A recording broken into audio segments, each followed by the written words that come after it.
Hey everybody, this is Brian Yellow. Episode number 26 of Origin Stories on Creativity. I got to speak with Simon Fay. He is from Ireland, science fiction author. He has published 3 novels. He considers one of them hard science fiction. And I argued with him that the other 2 are probably science fiction also. He has the best elevator spiels for all 3. Basically, I can go run out right now and buy them all. He's an amazing conversationalist. I don't know if that's par for the course of all people from Ireland or not. I don't know if that's par for the course of everybody that I have on this show. Basically, I've enjoyed every single one of the people that I've talked with, especially Simon Fay. What more can I say? He said it all. Basically, we had a great 45 minutes together. His contact information obviously is going to be in the show notes, as well as links to purchase his novels. And, I think we'll just go ahead and let him speak for himself. Here's Simon Fay.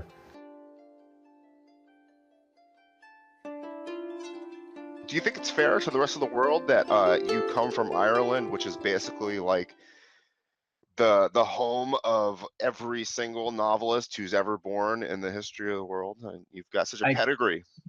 It's also a handicap to have such a pedigree.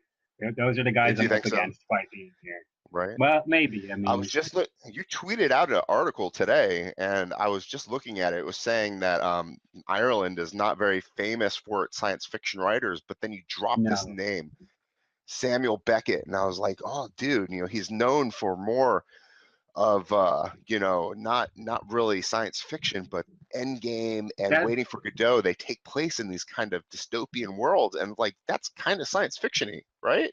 Definitely in the land of the fantastical and the absurd. I guess we also have Flann O'Brien. Do you want to go down that road as well? Yeah, absolutely. We can go down that road. That's one of my favorite playwrights, honestly, is Samuel Beckett. I briefly got into him. I liked Waiting for Godot a lot, but I never really followed that interest down the rabbit hole. It's kind of like there on my shelf to like one day enjoy, but I haven't taken it up yet. I saw Patrick Stewart and Ian McKellen on Broadway perform. Oh wow! Right? It was mind-boggling. Yeah. I never waited outside on on the street for actors before. I looked Ian McKellen in the eye and told him I enjoyed that. Yeah, well, when you're going to be going to see a play in Broadway or the West End or any like big theater, you want it to be those guys, right? Like when you go to the theater, these are the people you want to see. Yeah, it was a really cool experience. My wife looked at him and said he had a great smile. I wasn't going to ask for a picture or anything. I was just, sucking in the same air he was breathing for a minute. I was really mesmerized. That is one of the best experiences I've ever had in a theater. I just really enjoyed it a lot. Patrick Stewart, unfortunately, did not hang out. He left immediately. I was angry at him for like 2 seconds. I forgave him, but I was angry at him for a little while. But it might have been the one night in the week he had something important to do. I guess. We can give him that. We can give him that. I don't want to make any excuses. I was really mad at him, but then I forgave him like 2 seconds later. So in general, when I see him in interviews, he seems like quite a humble guy. So. He's so affable. He's such a nice dude. Yeah. I think he's learned to be. Say again. I think he's learned to be that way. I think in certain interviews where he talks about himself and like what he used to be like in the past, I think he used to be a bit more, if not arrogant, then definitely compensating. The thing about him though is amazes me. He started Star Trek. I apologize. When he started Star Trek, he was not too much into the idea of being a member of that franchise. He kind of hated the idea, and near the end of it, he accepted it. I heard that the way he tells it, his agent said to take the job because it'll be cancelled after 1 year. So really, it'll just be an amazing paycheck for one season of the show that you don't have to keep on doing.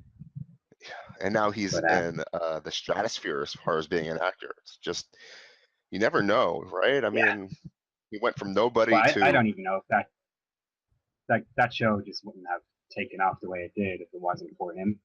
For him, exactly. Yeah, he made that show. And the beard. I don't know. Yeah, honestly. the guy with the beard. Yeah, yeah. Except for those terrible seasons where he doesn't have the beard. That was the beard, and then the new attitude by Patrick Stewart. I mean, those two hand in hand made that show. Yeah, definitely. Yeah. Give me 1 second. I'm gonna cough real quick. Man, I'm trying to get over this chest cold. This is not happening. So you're a Star Trek fan, I gather. Did that happen originally when it came out, or how did it happen in reruns? Oh God, well, I'm only, I guess, 32 years old, so I grew up watching it, so it Yeah. has been with me my whole life. I guess I inherited that interest from Do you on do you have a favorite television. series? Deep Space Nine, but Deep Space I Nine. got a huge amount of respect for the Next Generation and the original series too. Are you excited for what's coming? I think I'm the only person on the internet who's not cynical about it. Everybody, any comment section I visit, they seem to be like, they've got their knives out, they're sharpening their teeth, they're ready to tear it down. Yeah. I'm staying I up. don't know. I'm excited. I really am. I don't mind the idea of what's happening with Discovery. I don't know if I like the way the ship looks necessarily, but what are you going to do? It hasn't happened yet. I don't like the look of the ship. I don't like even the look of some of the cinematography in it. I think it looks a bit. He's like when you think about spending 7 years with this TV show and it's going to be that dark looking and that kind of chrome. It's not exactly the comforting orange of the Next Generation that you remember. Yeah. But hopefully, I'm confident they have the writing and the acting to make it interesting enough. I'm very interested, but then again, I'm very mad at them for fake Kirk and fake Spock. I'm really, really mad at the movies. The whole reboot experience. I do not have one opinion on it. It depends on what day you catch me on. Some days I despise it. Other days it's like, well, it's the best it could have been. I want Star Trek. Don't get me wrong. I want it. I'm hungry for it. I want the movies. I love them growing up. I loved the original series when I was a kid. Yeah. I just ate it up. I loved The Next Generation. I loved Voyager. I have nothing wrong. I did not hate that series at all. I loved Deep Space Nine. I loved everything about Star Trek. And I wanted to love those movies too, but I just can't stand the idea of, William Shatner's part being replaced. I love the captain. And Chris Pine and Wonder Woman. What's that? Yeah, I have not watched Wonder Woman, so I don't know what he's like. Well, Chris Pine and Wonder Woman's wonderful. I mean, he does a wonderful job, and he's a really good actor. He's a great actor. I think he's a character actor in like A Pretty Boy's Body. Yeah. He was in. Oh, well, I don't even know if he's he does Rogue very well, and I think that fits the captain very well. But I just don't think. I'm just mad, I guess. Yeah. Maybe I'll get over it in a few decades, but I'm just not. I'm just mad. The problem those movies have is they can either try to please the fans, which is nearly impossible to do, yeah, or they can just try to make money.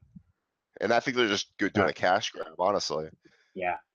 The whole Khan thing was just so. I mean, it was so irritating. It was so irritating. I don't know. Movies generally, it is just kind of. Into Darkness was one of the most irritating cinema experiences of my life. So I agree with you there. They could have done it. They could have done so many different things. I don't think I've even seen the third one. There was a third one, wasn't there? There was a third one, and it's actually a bit of a palate cleanser. Was it? It's horribly safe. It's almost so safe it's a Marvel movie. But it was just a nicer film than Into Darkness. It didn't like piss all over everything that came before. That's an interesting word, safe, because if I remember correctly, you told me in the email, the last one where you described your 3 pieces of work. Your third one was an interesting choice in terms of, I think you called it your literary work, was not safe in terms of what you were doing. You dove deep into what was the word that you used? Psycho. Oh, well, my second book is about psychopaths. Psychopaths. You dove deep into psychopaths.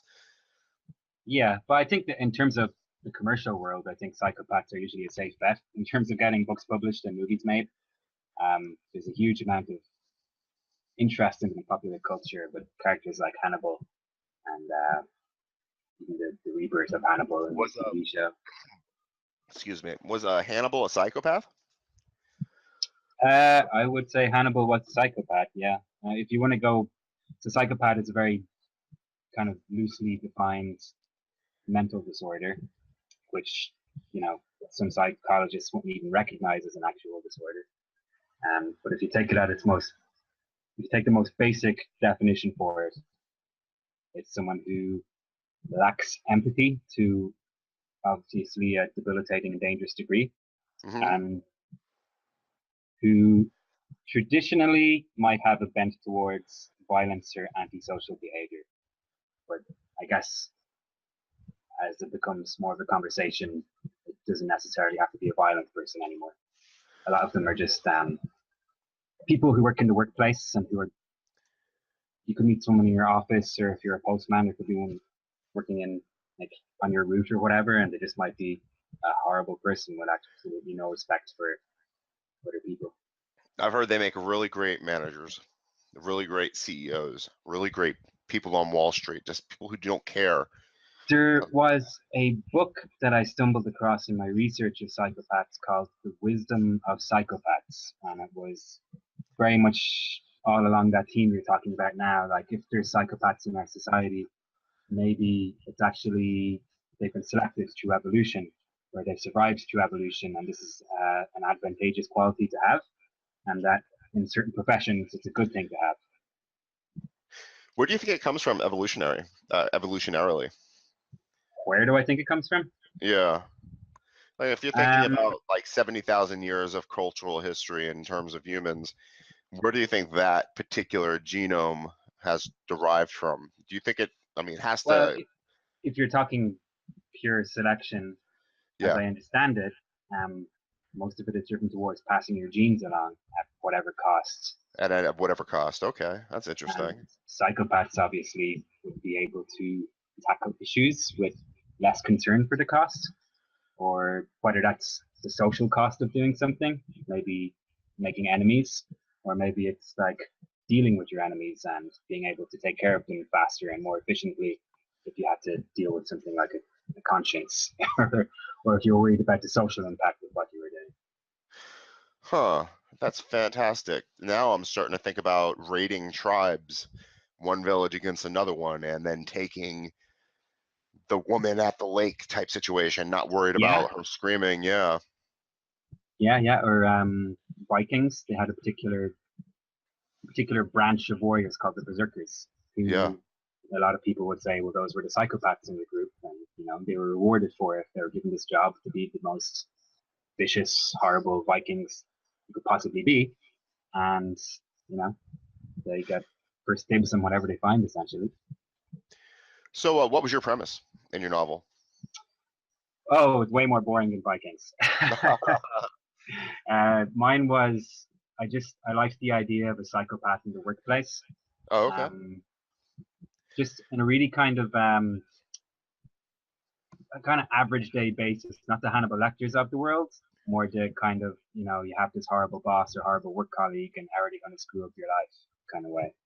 Uh-huh. So in my novel, I decided, if psychopaths are a real thing and it's a mental disorder, maybe you'll be able to scan for them quite easily, which isn't too much of a stretch. And that in the near future, uh, if you're living in a particular nanny state, maybe they don't want psychopaths working in certain jobs. And it's about this one particular agent whose job it is to root them out in the workplace and, ban them from that Ah, profession interesting. essentially. But you don't call that science fiction.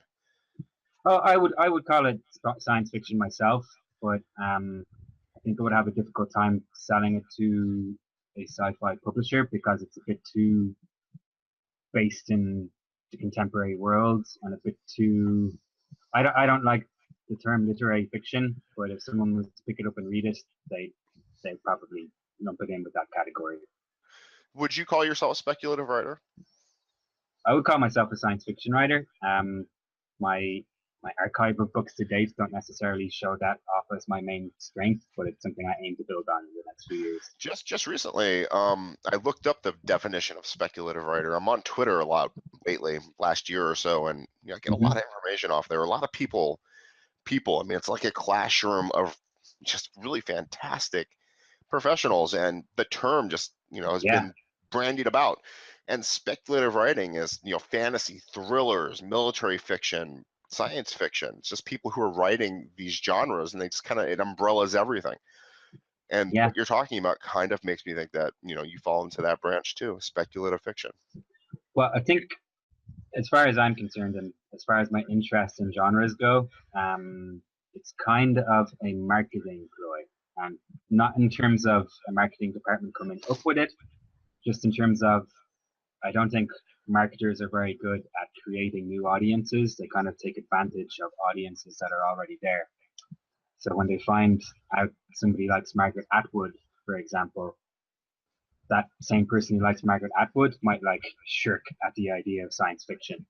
So they call it speculative fiction.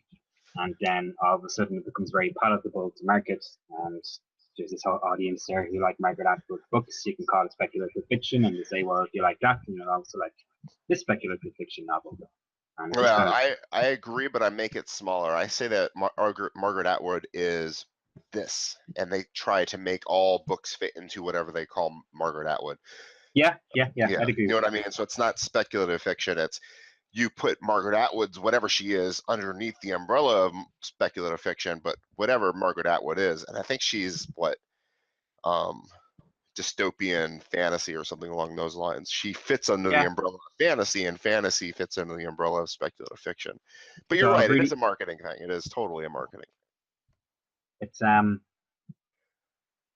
it's a difficult question. I mean, like even as I'm talking about it now, like I'm sure the same happens to you. Your thoughts just go 10 different directions, and whichever one you land on, you don't feel comfortable saying that's your 100% opinion on this topic. You know, you'll be listening back to yourself in a day's time, and you'll go, well, maybe that's not what speculative fiction is. I don't know, but Oh, you know what? It's a new thing for me. I just kind of dawned on me the other day. I was like, "Oh, I fit into this thing. Mhm. It is nice I'm to discover this." that. Yeah, What's yeah. It can be nice to discover that you're actually a part of a thing, and you're like, yeah. oh, all this time I thought I'd have trouble marketing my story. It turns out it actually goes into something. I can call myself something because I'm like one of those dudes who likes writing fantasy, and I like writing science fiction, and I like writing, noir. And I'm like, oh, how do I call myself anything when I'm writing all these different genres? Oh, I could Yeah, just call myself a speculative writer and fit myself under this large umbrella. I can write yeah. whatever I want now. It makes writing submission letters a lot easier if you I have don't something write like that. submission letters. I mean, do you write submission letters? How do you handle your marketing, your site? Oh, Like, yeah, that's yeah. how I feel about it. Yeah. So I guess I started writing and submitting when I was about 23. Uh-huh. So self-publishing, even though it was a short time ago, it wasn't that huge of a thing. It was definitely a growing option, Yeah. but I hadn't seen the phenomenal success that it could generate. So I So do spent you a long consider yourself time. an indie, or do you consider yourself a potential traditional published author? I'm in indie. I've got no qualms about putting my books online and making them free, and generating a community myself. If it's something I can do, I'll be happy to do it. But at the same time, I'm also submitting to publishers and trying to generate interest in that route. Um, How do you I don't generate I don't interest? particularly mind where. Oh, I failed to do it so far. um, Do you have a if you have theory? any ideas, let me know. Oh, well, I think if you're really wondering, I really do think that, things like this, I think that getting, your name out there in the Oh yeah, public is just really the best way to do it. I found you through another kind of, I think you did an interview with somebody, and I think you did an interview with somebody, last year, for God's sake. And it was like, oh, Simon Fay, what's he done? A science fiction novel. Let's find out what the science fiction novel is about. Well, let's see if Simon Fay wants to do an interview with me. yeah, And, I'll get you under 10 or 12 other people's eyes. And then those 10 or 12 other people's eyes will say, okay, Simon Fay, let's check out his novel. I mean, it yeah, might take a couple of years, and then maybe a few hundred other people will know who you are and check out your novel, and then maybe 1,000 other people, and yeah. No, that's fun. I agree with that to a huge extent. And to add to it, I think it's also important to have more than one book, like in the Yes, back, more than one book in the backlog when you yes, eventually get that momentum going. I agree with Um, that too. Jason and you, Abbott, who a guy I interviewed a few months ago, said that exact same thing. How do you sell the first book? you have a second book. How do you sell the second book? You have a third book. Yes, yeah. Like even the likes of Hugh Howey, who obviously, am I saying his name right? Hugh Howey. I'm not He had sure. a huge success with his Silo series, which is kind of a dystopian sci-fi series on Amazon. Um, he was about 12 books deep, self-published, before he found his hit. He was just pumping them out on Amazon over the course of a couple of years, and eventually, when he did get that momentum going, huge part of the fortune he made came from the books that he had in his backlog. It wasn't the fact that he had one successful book and that he sold the rights to it to Ridley Scott or whatever. It was more the fact that he had like 12 books in the chamber that like all his fans could go to right after they read his Silo series. I mean, as somebody who reads, I mean, as a writer, I know you read. When you've read that one good book by an author, what do? You flip to that page that has a list of the other stuff they've written, and you start going through it. Oh, you know, yeah, definitely. Like Yeah, immediately, you're reading a great book. It's like, oh, what else can I read by this dude? Because like you pick up so many books that you don't fall in love with. So when you find a writer who manages to strike that chord, you just want to eat up everything they have. Yep, that's totally true. So I mean, that's where I'm at right now, getting eyeballs, getting people who are into what you're doing, getting people who are interested. And I don't know, I talked to an old teacher of mine who said, get your work out there, which is really the hardest thing for me to do. Sending stuff out to journals, getting stuff published. Is it hard because you're shy about it or because you're lazy? Yes. Yes. Both of them, actually. Well, one, I'm not really familiar with the journals because I don't buy them. I have no clue. I think I've bought 2 short story magazines in my life, but I've submitted to about 100 of them. I don't know. I'm not familiar with them at all. I don't know who publishes. I feel like a different world completely to me. Yeah. So I don't know where to send my stuff. That's one. Two, yeah, I am kind of lazy. I mean, it seems like so easy. You slap an attachment on an email, you put an email address in there, boom, it goes away. Oh, It yeah. seems like it's so easy. I've got my Google Documents is filled with fiction. I like the stuff when I write it. It shouldn't be too hard to send away. I mean, it is though. Because even if you're not reading the magazine or like reading any books from the publishers you're submitting to, you still want to give some impression that you know who they are. Yeah, I guess that's where the work comes in. That's where the laziness is. Yeah. I don't mean you're actually lazy or I'm actually lazy. I just mean to say no, you're right though. That is a lazy. There is some work involved, and that's where the work is. You have to be familiar. You have to build a relationship. You have to know what you're doing and make you seem viable. Yeah. I mean, if I'm sending a My Little Unicorn story out to a hardcore fantasy, I'm not writing My Little Unicorn stories, but if I did and I'm sending it to a hardcore science fiction journal, that's gonna make me look pretty stupid. Yeah, but my attitude with that has always been like, if you are sending it to the wrong journal, it's not as if you're going to be contacting them like with something they actually want in the future, if you know what I mean. If you send My Unicorn story to the magazine and they don't like it, like there's no actual consequence to that. There's no actual negative consequence. Like at worst, they'll just say no. Or do you think they're so inundated by? I think they'll forget about you. They'll look at the title and they'll put it aside and they'll say no, and then they'll forget about you forever. Like it's because obviously we're trapped in our own heads, and it's like I'm very important to me. And when you walk down the street and your fly is open, the entire world is looking at you. But really, it's probably only one person you notice. No, it's a very, very apt point of view. Very apt point, and I understand what you're saying. Totally. So so the comedy was number 1. How long ago did you write that? Was that 23? Bulk is the story of a female bodybuilder who overfeeds. Oh my God, that's right. That was hilarious, and she wanted to keep her better half in her life. She makes him fat. Yeah, her life has kind of not become what she wanted it to be, and she feels to put that patch on it, she needs to have a baby, and she also needs to keep her husband. So she's constantly in fear of him leaving her, and she ends up going down a dark road where she's overfeeding him and becoming extremely paranoid. My God, that's like the best story ever. I love this so much. When I read that, I See, started cracking up. I feel like in some ways with Bulk and my second book, People in Season, the one about psychopaths, I'm kind of, because I'm good at coming up with those ideas that people hear and their ears prick up and they go, oh, I need to read that. But then I also have this like, I wouldn't call it, I would call it misguided not strategy, misguided drive to give them the unexpected. So even when they hear something crazy and weird or something they're interested in, I end up giving them something they didn't necessarily think they were going to get. You know what you've done both times? The science fiction story, not science fiction story, your psychopath story, and your bodybuilder story. You've told me a snippet of both novels and a length of time that it takes to get from the first floor to wherever I'm going on the elevator. The And I'm elevator interested. pitch. The elevator pitch. It's very Yeah. good. It's very succinct, and I'm interested both times. You've told me something so good that I want to read both these novels, and that's awesome. Yeah, You yeah, know, I've written a it is. novel. It's on Amazon, and I could tell you that I could tell you the story in 70,000 words. That's as good as I can get. Yeah, yeah. I Well, can't it's get any better than better. 80,000. Or 80,000. I only wrote the novel in like 60, so I'm like worse than I actually took to write the stupid thing. So that's good. Well, In I can terms of also like actually relate.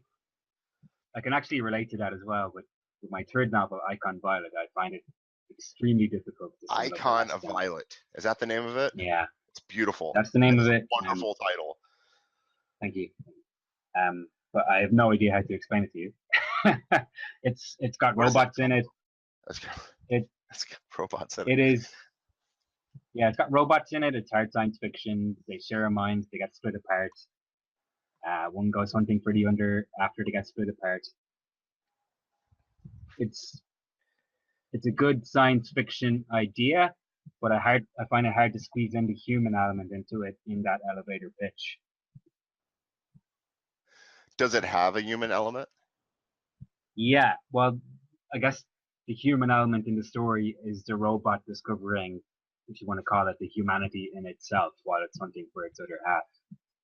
Um, but that's not really describing the plot of it, so it's very hard to mix all of that up into an explanation that encompasses everything that I needed to encompass. It's interesting. How would you describe iRobot? So I've only seen the Will Smith movie. Okay. Have you ever read any Asimov? I read the Foundation book. Serious? Oh, that's good. The Foundation Serious. book. He did. Oh, I read the Iron Caves by him as well. I really enjoyed the Iron Caves. Foundation was one of those things that I respect, but I didn't necessarily get too involved with it. It's very interesting. He just spends a lot of time, so just wonderfully written, where he just expands upon this civilization, going what Oh, he's a good writer. millenniums, Yeah, right? yeah. Make it seem easy too. It's like, oh, Yeah. anybody could do this, and then you sit down and try to do it. It's like, no, it takes a little bit of mastery. If I tried to sit down and write Foundation, I'm very aware that it would come off as just some rambling guy writing down this imaginary civilization on the back of a bar napkin. but when Isaac Asimov does it, I understand that he's put a lot of thought into it, and I can see the structure of the civilization and how one thing leads to the next. But I didn't have that, and maybe this is the fault of the reader in this case. I didn't have that one character to help me through it, or that one thread that interested me to help me through it. You know what drives me crazy about him, and I think about Hemingway too when I say this, is that he's writing on a typewriter. Really? You gotta explain that to me. He's typing on a mechanical typewriter. You know, we're typing on a computer. Are you typing on a computer with a keyboard and a delete key and a spell check? Oh, we're able to edit as we go? Yeah, we're able to edit as we go, whereas he's staring at a piece of paper being spit out by this machine that has ink sunk into the paper with this metal keys that, you know, permanently stain and puncture the paper as it's being, you know, written upon, and he's pretty much stuck. And I just imagine Hemingway drunk off whiskey pounding out White Elephant and being very, you know, he's very sure of every letter he's putting down on the page. brevity and everything, just every Yeah. single letter with his fingers, big masculine fingers that have been on triggers of weapons blowing elephants' heads off. Boom, boom, boom, and he's punching out Pulitzer Prize winning material. Whereas I'm standing, leaning over my keyboard at 2 o'clock in the morning, tickling my keys, going, I don't know. It sounds like more of a problem you have with keyboards than you do with typewriters. Oh man, I don't know. I don't mean to distract you. But what were you gonna say about iRobot? Or actually, yeah, tell me about iRobot, the Will Smith movie. So Or you're yeah, asking me about iRobot. Yeah. All I know about iRobot, well, I know the laws of robotics. Even if you've never read an Isaac Asimov book, you're familiar with yeah, the the laws three. of robotics. I don't think the Will Smith movie did a very good job of translating just how intriguing artificial intelligence can be. I think Hollywood, for the most part, has completely failed at intriguing. Well, not completely failed. I really love the Terminator franchise. The first Matrix movie is pretty cool in terms of no, the first Matrix movie is amazing in terms of how it uses AI. But too often a TV show or a movie does a very superficial job of describing what artificial intelligence could be, what it could mean, how it could be defined. I think the pinnacle of that on screen has been Ghost in the Shell, the Japanese anime. I But never saw it. I tried to watch the movie. I think there's a movie with Scarlett Johansson. That's a terrible I tried derivative to watch it. form. Yeah, I was Yeah, not intrigued. yeah, no, do not. Do watch the Japanese anime, the original. I've tried to watch Um, it. I'm just not into that animation at all. I'm not into that style. It just drives me crazy. no, that's fair. I I talk about it with some of my friends sometimes. It's not enough to write a good story. To a certain extent, you need to conjure goodwill in your audience for them to enjoy the story, especially if it's something new. So if you put together an amazing story and it's got some disgusting cinematography or some terrible writing or just a character you don't like, you're losing one audience member thing that you're not conjuring goodwill with. And yeah, I That's can a see. really interesting way to say it. But you know what? Anime I did enjoy was Grave of Fireflies. I believe that's what it's called. That was You know, beautiful. Two kids. that's an astonishing film. I watched it once, I think 12 years ago, and I said I might watch that again before I die. It was Yeah, just so beautiful. oh, it's powerful. I didn't want to run it into the ground with rewatches. It's powerful. So powerful. Yeah, yeah. Every scene in it has some power behind it, some Yeah. reality behind it that just touches your head. You want to feel Hiroshima and Nagasaki, that's the movie to show somebody. I mean, even the Yeah, documentaries, I mean, don't have that much power. Even the ones where they're showing people's flesh being melted off their body don't make me feel the power of those nuclear weapons like that movie does. Maybe that's sick. Maybe that shows me as being immature or something. But I don't think it is. I think it shows the power of fiction. it's another great one. You freaking Irish people with your ability to use language. Yeah. I've Yeah, had a man. few years thinking about fiction to come up with some ideas. That's amazing. Um, Um, but no, iRobot might be the wrong choice of movie actually that I wanted to discuss. Robin Williams did one, and I can't remember the name of the movie that I wanted to. oh, he's a robot in it. Played It's a an Isaac robot. Asimov movie. Bicentennial Man. Bicentennial Man. That's the one I wanted to discuss with you. Have Did you you see seen it? that one? You did not see it. No, have you seen it? Yes, it was Can beautiful. we get Euro? Oh, really? It was a bit schmaltzy for me. You didn't like it. I enjoyed it in a very cheesy way. It was kind of cheesy, but it did Yeah, discuss the artificial intelligence thing. Artificial intelligence has been on my mind for a little while. The piece that I'm writing right now is artificial intelligence. Has a lot in it. really. Yeah. How would you describe the artificial intelligence in your story? Um. What? That's interesting. You just trapped me because I think maybe I'm stuck in the same problem that you have. I do Yeah, it two different ways. it's a I've great got. problem. It is a great problem. I love it so much. I've got a piece right now that I just submitted. I don't know if you're familiar with Reddit. Yeah, I don't use it myself, but Okay. every now and again I get linked a thread that I fall down. There's yeah. There's a subreddit called Science Fiction Writing or Writers, and I submitted a story for their monthly challenge, and I've got a character that I have implanted his subconscious into I guess, a robot. So I'm exploring that as an idea of artificial intelligence. That's But an interesting way, yeah. yeah, and so I basically, that's a character in my novel that I'm writing. So I'm going to bring that one into it.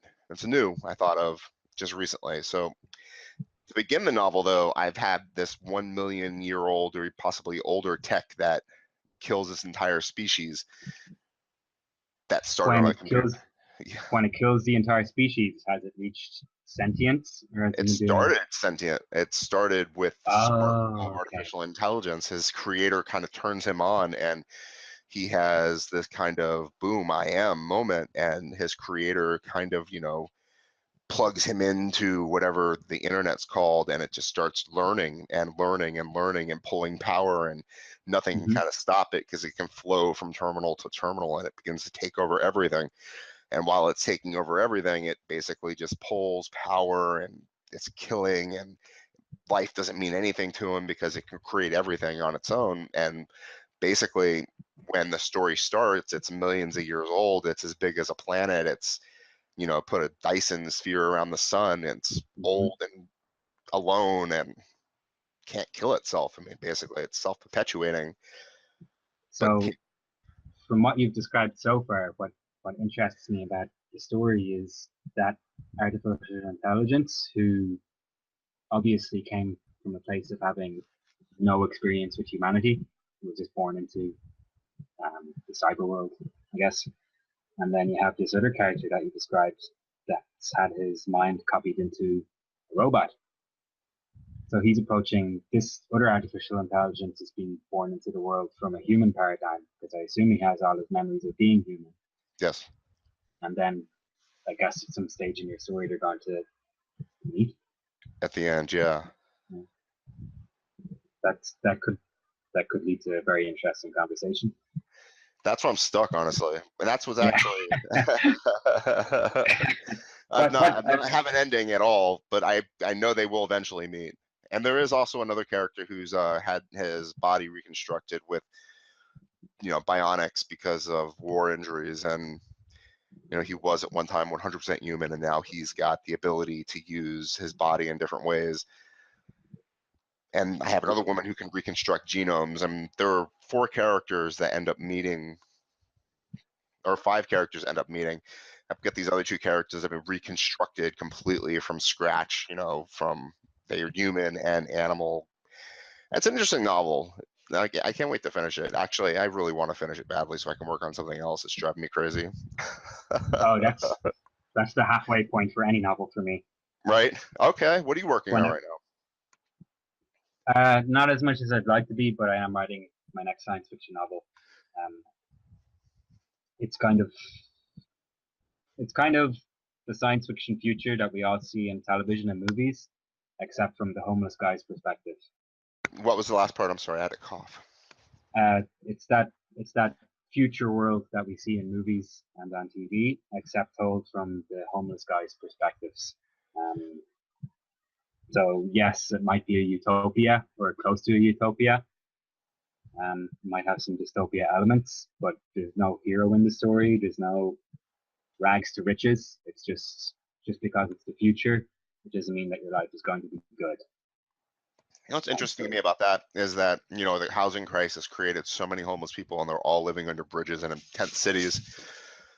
yeah, There's such a surplus of homeless people now yeah, that and like for the all norm. intents and purposes, if you grab the person from Ireland even 200 years ago, as far as they're concerned, our country would look like utopia to them now. But Even the homeless people, right? I mean, the people without homes would be living large sure, but there's compared still to that. homeless people in Dublin, and yeah, they have a bit more of a support net than there would have been 200 years ago. But I don't think they're necessarily happy with how society has provided for them or given them chances. So your homeless person is in the future or in present day? Oh, future. Future. It's ridiculously futuristic. I want to go off the wall futuristic. Every dumb future idea I have, they're in there. It's ridiculously fun. It'll be off the wall, almost psychedelic in terms of what technology can do. Except this one guy is not enjoying any of it because he doesn't have the money to. That's the majority, though. I would imagine it's not just he's. Oh yeah. Like sure, he'll be surrounded by like-minded people and people. Cast of millions potentially. Yeah, but I'll be focusing on that one guy because everybody's the hero of their own story. Simon, do you? I mean, maybe this is ethnocentric, but do you write in Ireland? Is your setting Ireland, or do you set your stories? No, that's a good question actually. So I guess part of the reason I avoided science fiction in my early writing is because I didn't know how to do science fiction in Ireland. It's when I see science fiction, it's British or it's American or it's Russian or it's Japanese. And the second I tried, well, early on in my writing, the second I tried to think of science fiction stories, I had to wonder what was the point of putting them in Ireland if they were like 600, 800 years in the future. Because generally, do you not see an Ireland in 600, 800 years? Well, the psychopath novel that I wrote, which is arguably science fiction, that is set in a near future Ireland. On an Irish level, I think that it added some interesting elements to the science fiction genre, but the science fiction genre on an international scale, I'm not sure if Ireland added anything to it. But, well, let me put it this way. Sure. It's not the location or the culture that makes Russian science fiction. Sorry, it's not the location that makes Russian science fiction stand out for me, but it's the cultural attitude that makes Russian science fiction what it is. Or when I watch American science fiction, it's not the fact that everybody has American accents or they talk about baseball. It's the fact that, I guess, at least in the 1950s or 1940s, it's got this great, we are the pinnacle, this optimism of we are the pinnacle of civilization just fed itself into science fiction. And when you read British science fiction, it's not about the fact that they have Cockney accents or, they got a bit of a Monty Python sense of humor. It's just the kind of anti-authority, let's not respect the idea of the future attitude that makes it unique. That's very interesting because that's a truism, isn't it? Because 1950s American science fiction wasn't really about, space and aliens and invasion or whatever. It was about nuclear proliferation. It was about Russian invasion. It was about something bigger than just, make believe. It was about something else. Yeah. It was, and on a global scale, we're talking about, something bigger than just make believe. We're talking about something humans can kind of identify with. And what you're talking about is a homelessness, an us versus them, the rich, the haves versus the have-nots. That's very interesting. In my current book, yeah. And even when we're talking about the psychopath, you're talking about a person who's willing to do things that a normal person is not willing to do, and therefore they are at a loss compared to what this person is Viking in modern society is willing to do. No, I'll stab you in the eye to get what I want. You're not willing to do that. Yeah. Well, you've definitely caught onto something there. Because even in Icon Violet, there's definitely a lot of themes of the haves and the have-nots at play within the story. So, okay, you're asking me, does being Irish influence my science fiction? I guess that Ireland for a long time did deal with the haves and the have-nots. Historically, all the way back. I mean, back when you were slaves to the English. I mean, even before that, we were being invaded by French Normans, and before that, we were being invaded by Vikings. Maybe culturally, maybe I don't know. The Romans never made it this far. Oh no, okay. They were afraid to go past England. The Scottish scared them off first, as far as I know. But yeah, maybe like subconsciously there is an Irish aspect to my fiction in general. Yeah. Well, you're from an interesting place, and I definitely enjoy the history there. What part of Ireland are you from? Just outside Dublin. Is that you're gonna have to forgive me, my geography. Is that north or the Republic of? I'm in the Republic of Ireland. Just Okay. yeah, I'm far enough away from Northern Ireland that I never felt an immediate impact of the troubles. Oh, that's good. Yeah, It's kind of rearing its head, though. I mean, as far as the whole EU Brexit thing. yeah, that would be interesting to watch. Um, so I'm close enough to Northern Ireland that I should be more involved with it than I am, but I'm far enough away that I can kind of not be involved. Um, Everybody when hopes not to be involved in politics nowadays. Closing blind yeah, eyes, like yeah, everybody's yeah. preference, it seems. I will say I'm hopeful that whatever changes do happen up there, the violence or kickback or whatever possible negative consequences there will be a drop in the ocean compared to what it was in the past. Yeah, it's it's been horrible, I guess. Man, Yeah. I don't know what's going to happen in the future, but it does not look good for anybody. Well, there'll be robots and artificial Ah, intelligence and spaceships, and we'll all be living on holodecks. oh yeah, politics sound good. Yeah, it'll be good fun. I'm optimistic. Did we talk about everything that you had hoped that we were going to talk about? Was there anything missing in the conversation that you were hoping that we'd broach? No, I think I'm happy enough with the topics we covered. Anything coming up that we should be aware of? No, I'm very much a 9 to 5er at the moment. So it'll be a while before I finish my next book. Okay. Yeah, me too, man. I I don't do, know. I was hoping for a year, but it's not yeah. looking like it's When going I, to be a year. at some point in the Excuse next, me. by this time next year, I can sit down and hopefully start writing in earnest again. Do you write short fiction at all? No, no, I do not. I used to dabble in it every now and again and send it off to literary short story magazines, but I can't spend enough time at it to get good at it because my interest always starts leaning towards novels. Oh, If I ever come up with a short story idea that I love, I want to turn it into a novel. that's my crack, unfortunately. I write short fiction too, so it Mm-hmm. distracts the living poop out of me. That's Well, what you can keeps like me. if you love it, stick with it because it could be the thing that makes you. Not, I guess maybe it's very attention sucking. Simon, I really enjoyed this conversation, man. I hope that you did too. Maybe when you finish your novel, or if you have any marketing ideas that you think that might be interesting to everybody, or if you just want to talk Star Trek, send me a tweet.